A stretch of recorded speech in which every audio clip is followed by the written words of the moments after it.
Looking for a guaranteed way to create content that resonates with your audience? Start a podcast. Interview your ideal clients and let them choose the topic of the interview. Because if your ideal clients care about the topic, there's a good chance the rest of your audience will care about it too. Learn more at sweetfishmedia.com.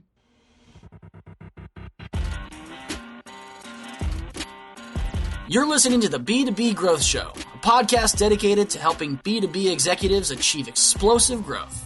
Whether you're looking for techniques and strategies or tools and resources, you've come to the right place. I'm Jonathan Green. And I'm James Carberry. Let's get into the show.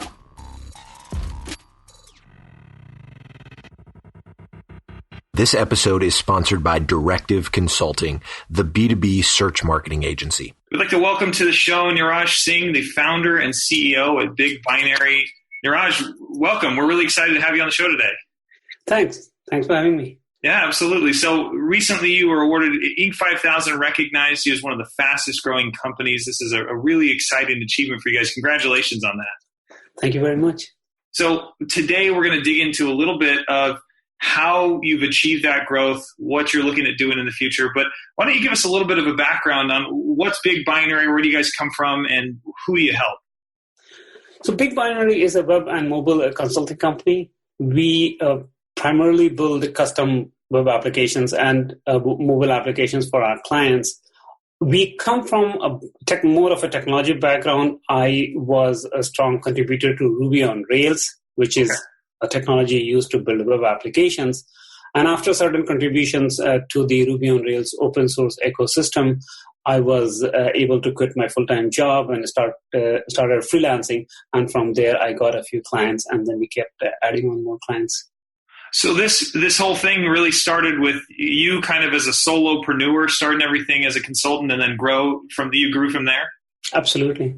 Oh, that's fantastic. What a good story for those of us who are, looking at the 9 to 5 and thinking about going full time there. That's great. I noticed looking at your LinkedIn profile, looking at the things that the company believes in, you have a really strong emphasis on 3 different things: distributed workforce, open source culture, and shared learning. So there's this kind of idea that we're all this big global community. We should be helping each other. How has that impacted your guys' growth? So when I talk about the distributed, it's not that much in terms of help, because I try to separate the business from personal life. If business helps, that's great. But that, to me, is not necessarily, at least the businesses that I'm talking about, 1 person, 2 person, 3 person company. That we will leave that to big companies like IBM and Google for helping people out. What we are trying to do is try to find work in a way so that we can have a meaningful life, at least from the perspective of the person who's trying to start the company. That goes back then to the culture of the team that you're building there. Is that right? Yeah, absolutely. So with the advancement in the technology, there are certain things which have become available now, which were not available 10, 15, 20 years ago. And one of them is building software products. If you're trying to build a software product, I feel like 20% of the time you spend, or maybe 30% earlier in the phase of the software development, trying to understand what you need to build. So there is a time to understand what you build, and there is a time for building. When the time for building, I feel like it's not as much collaborative work as people like to think, especially I'm talking once again from the perspective of a small team, 5 to 10 people. Sure. You of course need to sync with our team members who is working on what, but after that, go back to your cave and just do the work. And from that perspective, you don't have to be in the office all the time. And the other reason is that all the companies say that they want to hire the very best, but at the same time, they say that you have to come to the office. So what you're actually trying to say is that you're trying to hire the very best people who are within the 1 hour distance from your office. Yep. So then this way you're limiting yourself. That's interesting. I think this is a more common movement as we advance in technology. We make it easier for folks like you and I to have a conversation over, Zoom meeting or Uber conference. It makes it so much easier for that collaborative effort. And it sounds like that's been a big contributor to the way that you guys are growing your team today. Now, as you're talking about, the way that you look at building a software application, it's similar to the way that we develop other products. in that you're having to assess what exactly is it. You said probably 30% of your time is spent assessing what exactly you need to build, what's the necessary parts, and then going and doing it is the rest of the activity, and maybe assessing at the end, I'd imagine. But you mentioned before we started the interview here, you mentioned that generally speaking, only 20% of the features matter 80% of the time. Now, this is the Pareto principle we hear a lot about. What does that mean, maybe from your product development standpoint? What does that really mean to you guys? What it means to us, let's talk about what it means to our clients. Because right now, BitBinary is a client services company. So when we look at products and we look at our clients, most of our clients are either starting up and they have no software applications, or they have a software application which is being used by mid-level people, and it still has ways to grow. It has not yet quite reached the maturity level. That's most of our projects. 80% of our projects are in that category where they are growing. So when they are growing at that time, every new startup exists, or once that succeed, they succeed because they have some core value. Now, let's take an example of something like Google Doc. Okay. Well, there are tons of things that you can do in the Google Doc, but one of the core values is that you can collaboratively and easily just web-based solution you can type. Sure. And there are other tons of things. In fact, it's so funny that Microsoft Word team or Office team, every year they conduct a survey to find out what are the other features that you need. And I think a couple of years ago, they had proudly posted on Twitter that, hey, 90% of the things people are finding that's already there in the Microsoft Word. And I don't see how that's a happy situation for them. Yeah. So what I mean to say is that 20% of the features of Word is used by 80% or 90% of the people. Once in a while, you need to do something which is a little bit far in the corner. So what we try to do when we deal with the clients, we are a little bit in a difficult situation because the clients hire us when they think that they know what needs to be done. Sure. And they have the full script of, okay, the development company will come, this is like 3 to 6 months of work, and then they are done. And then we start asking the questions. So some of the clients, they get annoyed a little bit because they think that they have figured everything out. And then we say that that's great. Let's just talk so that I will ask some hard questions so that it further deepens your belief in what you're doing. Mm-hmm. Another couple of hours of a call should not do any harm.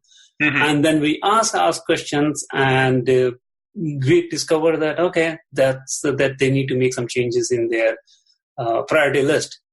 And talk about the list. Let's say that they want to hit the market in 3 months from now, and they have 130 items in their list. To me, where after running the business for a number of years, the way I see the problem is that they treat all 130 items in their Jira list with equal weightage. They just see that 130 is the block, and they look at the number. 30% done, 40% done in their weekly report. And I feel like that's wrong way to look at it, because all 130 features are not of same priority. No, and that's what that applies to so many elements of business, not just in product development. Certainly, as you're looking at programming these things, but from a macro level, you look at the business, how many things need to get done, but really what's the priority? I think it goes back to that 20% of them needing to get done first. What are the real key features there? I think that's a fascinating way to look at not just the product development, but kind of zooming out from there, looking at the business as a whole. Yeah, but in reality, once you go inside, it's a little bit, even if, let's say, the technology team or the CTO of that company comes on board with this idea that, yes, you're right. Let's say out of 130, 60 of them are in phase 1 and phase 2. When we have meetings with the domain experts or the business team, sales team, they are looking at things from their perspective. Sure. So the sales guy does not like it at all. Marketing people don't like it. The domain expert, they say, what? No, we need to have this feature in phase 1. Absolutely, it must be there. So everybody is coming at it from their perspective, and what we need to do is the culture in the company. That's where it comes in. Like, what is the culture? We need to educate. We must educate the sales team, marketing team that, yes, we will get to those features, but at any point, at any time on week 1, week 2, we cannot be working on all 130 of them. Sure. So it's a constant prioritization, like which one do you need, which one we are working. And as the software builds, time and time we have seen, like whether it's a Jira or Trello and whatnot, when we come in, there are 130 of them. And then 6 months later, we look back and half of them we have not touched. Why? Because new things have come up. Sure. And I like that. Some people are very rigid about it. I like it because why the new things have come up? Because as we are building the software, they look at it and they say, yes, this is right. Let's do this and let's deprioritize this. So this thing automatically happens, but we just try to push them even further in saying that do not look at it all 130 with the same priority. All right, today's growth story revolves around search engine marketing. And we'll be shining the spotlight on Aegis Software, a company that makes software for manufacturing operations.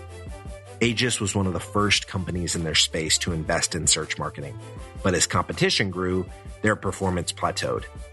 To counter this, they hired Directive Consulting, the B2B search marketing agency.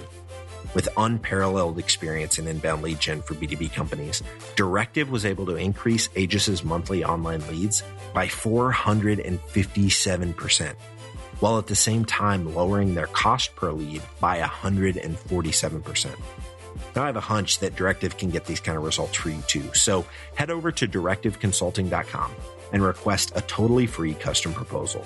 That's directiveconsulting.com. All right, let's get back to this interview. Well, I think this is another point that you raised earlier as we were kind of talking pre-show here. You mentioned that you guys don't just do things because it's always been done that way or because the client thinks it should be done that way. It sounds like your approach is to simply educate the client. You come in as the expert in building the solution that they want. But I think you also take a very careful tack. It sounds like rather than challenging them and saying, no, you're wrong, it's, hey, let's have a conversation about it. It will just firm up your belief. And really, in the end, everybody kind of learns together. I think that's a great approach. Absolutely. The best way to get things done is by gaining their vote. Sure. If you're trying to, whether you're dealing with kids or you're dealing with your friends or you are the boss, if you go with a strong approach, then people will do it, but they might not. And it's important that people need to understand why we are doing that, because in this way, slowly they will be educated, and now the whole team will be in one cohesive thing. And one of the hardest problems that I have seen is that let's say that we try to, for example, we are giving a demo and there is a login page. Mm-hmm. And on the login page, we want to get to the meat of the stuff, which is something else. If it's a CRM solution, then okay, we want to get to the CRM, just pass the login, we don't pay much attention. And in the demo, either sales, marketing, or business development, somebody will say, why cannot we log in through Facebook? Why cannot we log in using LinkedIn or Gmail and things like that? And our thing is that, yes, those will be added, but that is not the focus right now. For this week, we refer to the list out, say that, okay, this week, what is the top priority? Every hour, 2 hour counts, like, because we have some tickets on the medium-sized complexity, some are small, but we can handle only these many small. But then they ask that, is it hard? And being the technology guy, I say, no, it's easy. But then I need to tell them that don't confuse easy with being productive. That's key. Yeah. There are so many easy things we can do. We can let the user change the color of the tab. Sure. Of all the buttons. Is that important? Maybe because it should match with your brand. But in this week, should we be doing it? That is the question. So that's why I say that easy does not necessarily mean that productive. And just because it's hard does not also mean that productive. What is productive is what will sell your software. What is the right thing to do this week, this month? And I've got to imagine that same mentality of productive rather than easy first has led you guys to this Inc. 5000 award. I mean, to get recognized as one of the fastest growing companies requires that you put the productive things first, that you be one of those top producing organizations. Is that the mentality that you take, I mean, internally as well as externally? Absolutely. We have to. Otherwise, we would not be able to do a good job to our client. And we, as a service company, we are able to grow only if our client grows.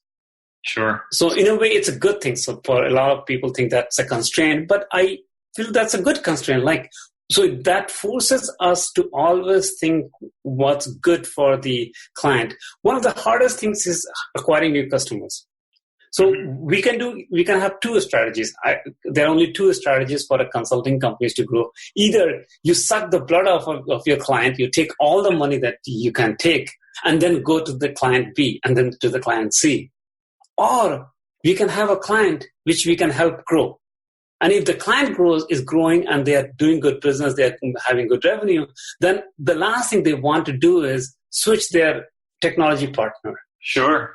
So that's why. So we take, and the other thing is that I believe in whatever you do more of, you will get better at that. If you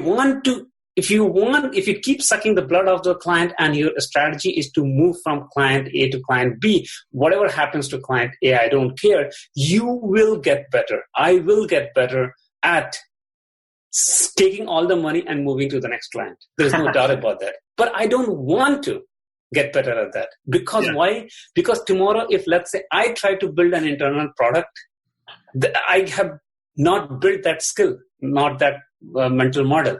So we try to take the client project and think of it as if it's our project. If we are in the startup phase, we are doing that, what would we do? There are challenges, and that helps us I feel like that helps us be more aligned with the success of the client. Yeah, I think that's a fantastic attitude. I think the key there is that you get the people who you've brought into the company since you were the only person in it, and those people who you've brought along have been in agreement with that. They've understood that that's the way you do business as a company. I mean, that's great that you've been able to bring those folks on board who are going to help support that mission, or at least, that value that you hold dear. And obviously that's doing good things for your company. I love to hear that people doing the right thing by their client are growing and are getting recognized for that growth. So I mean, congratulations, Neeraj. These are some really great points. Where can people find more about Big Binary, about the things that you guys are doing today? I think the best place will be on Twitter. We regularly post about the company updates on Twitter. So our Twitter handle is Big Binary. Awesome. Perfect. Well, Neeraj, we appreciate you coming on the show today. Thank you again for your insights here. Congratulations once again on your Inc. 5000 achievement, and we look forward to seeing great things from you guys in the future. Oh, thank you, and it was good to be on this show. There are lots of ways to build a community, and we've chosen to build the B2B growth community through this podcast. But because of the way podcasts work, it's really hard to engage with our listeners. And without engagement, it's tough to build a great community. So here's what we've decided to do. We're organizing small dinners across the country with our listeners and guests. No sales pitches, no agenda, just great conversations with like-minded people. We'll talk business, we'll talk family, we'll talk goals and dreams. We'll build friendships. So if you'd like to be a part of a B2B growth dinner in a city near you, go to b2bgrowthdinners.com. That's b2bgrowthdinners.com. Thank you so much for listening. Until next time.